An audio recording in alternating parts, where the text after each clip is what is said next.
The Easter story. Jesus arrived in Jerusalem on Palm Sunday. The people were happy to see Jesus and waved palm branches to welcome him to the city. Some important people were jealous of how much the people loved Jesus. Judas was one of Jesus' special friends. The important people gave Judas money to tell them where Jesus was so that they could arrest him. On the night of what we now call Maundy Thursday, Jesus had a special dinner called a Passover meal with his friends. This meal is now known as the Last Supper. During this meal, Jesus gave his friends bread and wine. He told them to eat this meal in remembrance of him. He also said that night that one of them will betray him. After the Last Supper, Jesus showed his love for the disciples by an act of washing their feet, a servant's job at the time. Jesus loved his disciples, and this was his way of showing them his love. Later that evening, Jesus went to pray in the Garden of Gethsemane. Judas had told the people where Jesus was. Jesus was found in the garden and then was arrested. Peter followed Jesus and waited outside where he was being held. Someone asked if he was Jesus' friend. Peter denied that he knew Jesus. Pontius Pilate decided to not free Jesus. The crowd wanted Jesus to be punished. Jesus had to carry a heavy cross through the streets of Jerusalem. He was also made to wear a crown of thorns. At one point, Simon carried Jesus' cross. At the top of a hill, Jesus was placed on his cross next to two thieves who were also being crucified. Whilst on the cross, Jesus said, "Father, forgive them, for they do not know what they are doing." This was referring to the Roman soldiers that had put him there, the criminals either side of him, as well as the religious leaders mocking him and the crowd shouting things at him. Jesus' last words before he died were, "It is finished." Jesus died on the cross that night. His friends and his family were all incredibly sad. When Jesus died, the earth shook. The curtain in a special place called the temple was torn in two. Jesus' body was put into a tomb. A large, heavy stone was put in front of the entrance.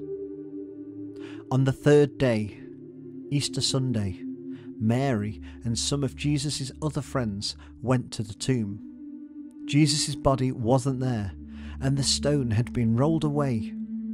Inside the tomb, an angel told them that Jesus had risen from the dead. Jesus then appeared to Mary and said, "Don't cling to me, for I have not yet ascended to the Father. Instead, go and tell my friends the good news that I am ascending to God." Mary then went straight to Jesus' disciples with the good news. A few days later, Jesus visited his disciples whilst they were fishing. He told them, "Peace be unto you." After visiting his friends, Jesus ascended to heaven. And this is why Christians celebrate Easter, because they believe that Jesus rose again and defeated death. Easter traditions and how people celebrate Easter. So first off, what is Easter? Well, Easter is a Christian celebration. Christians believe that Jesus died on Good Friday and rose again on Easter Sunday. Because of this, during Easter time, Christians also celebrate new life. Lots of Christians will visit churches during Easter time. Some churches will hold special services for Easter. During church, Christians will sing hymns and songs and read special prayers. They will also listen to stories of Jesus' life and the Easter story of how Jesus died and rose again. Why not watch our Easter story video to learn more about the Easter story? Some Christians make an Easter garden during Easter. This is a fun activity to do to help to retell the Easter story. An Easter garden is usually made up of a tray, soil, moss, gravel, flowers, a plant pot, sticks and a stone. To learn more about how to make an Easter garden, why not check out our mini Easter garden video. Lilies, daffodils and tulips are most often used to decorate during Easter. Flowers remind people of new life. Christians will often plant flowers or bulbs during Easter. Many people celebrate Easter with Easter eggs. Most of the time the eggs are made of chocolate, but sometimes they are real. Some people often boil eggs so that they are hard and they will be good to decorate and to be used as part of their Easter display. Eggs are an important part of Easter because they remind Christians of new life. They also remind Christians of the stone that was used in the entrance to Jesus' tomb. Chocolate Easter eggs are often given out as gifts during Easter. A hot cross bun is a sweet bun made with spices, currants and raisins. Normally hot cross buns are eaten at the end of Lent. This is because they are made of a food that is traditionally not eaten during Lent. The cross decoration on the top of the bun reminds Christians of the crucifixion of Jesus. It is tradition to eat hot cross buns during Good Friday, but lots of people will have them any time over Easter. Many people will eat a special dinner on Easter Sunday. Usually family and friends will get together to celebrate. The dinner is usually a roast dinner, quite often roast lamb, with potatoes and vegetables. This is very similar to a Christmas dinner, only with less turkey and sprouts. So how are you celebrating Easter this year, and what are your traditions? Let us know in the comments below. The symbols of Easter. Let's take a look at just some of the many symbols that we associate with Easter. Easter eggs and baby chicks. Eggs have been a symbol of spring since ancient times. Eggs and chicks symbolise new life through the chick hatching from the egg. The rabbit or hare was a symbol of abundant new life in ancient times. It reminds us of spring and new life. Easter lilies. The white flowers symbolise the purity of Jesus. They also symbolise new life and the resurrection of Christ. The lamb. The lamb represents Jesus, the Lamb of God. The cross.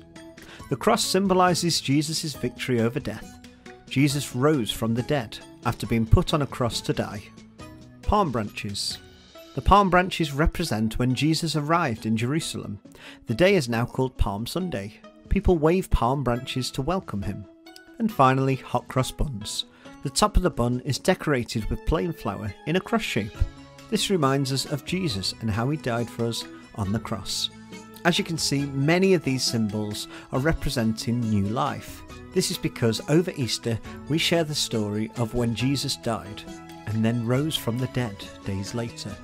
And this is why many of these symbols represent new life, because it reminds Christians of Jesus. Can you think of any other Easter symbols? Let us know in the comments below. Hi there, it's James from Twinkl. Today we're creating our very own Easter garden.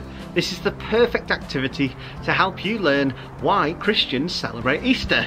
So, without further ado, let's get started. To make your very own Easter garden, you will need a shallow potting dish, a small plant pot, a large rock, potting soil, 6 small sticks, some grass seeds or alternatively some moss, and some string or twine. You could add some small rocks or anything else to really personalise your garden. Okay, so now it's time to grab everything you need for your Easter garden. If you're following along with the video, then feel free to pause at any point throughout to complete each stage yourself. To make your Easter garden, first gather all the supplies and lay the small plant pot on its side in the centre of your shallow potting dish. Then scoop the soil into the dish, moulding the soil around and over the top of the pot to form a hill. If you have grass seeds, then sprinkle these all over the soil at this point. And make sure to spray your garden with some water, making sure the soil's well watered. Now you're going to add your large rock next to the tomb opening, off to one side to show that it's an empty tomb.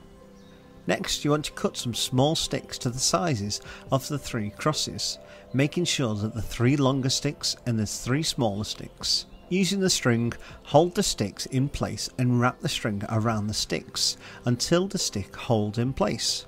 Now this stage is a little tricky, so maybe see if an adult can help or use some tape or glue instead.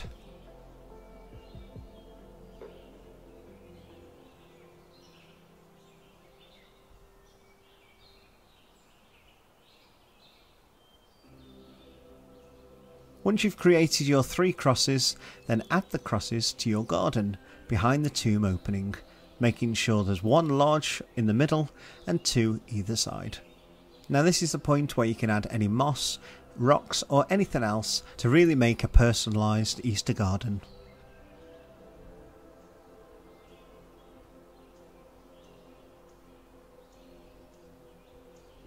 And there you have it, one mini Easter garden. Wow, these look fantastic. I really hope you've enjoyed this activity as much as I did. This would make the perfect decorative piece for Easter, whether it's in your bedroom, in the garden, or even as a centrepiece for your Easter Sunday dinner. So I hope you've enjoyed this video and you've loved making your very own mini Easter garden. Why not comment below, what Easter activities will you be doing this year? Thanks for watching and I'll see you again.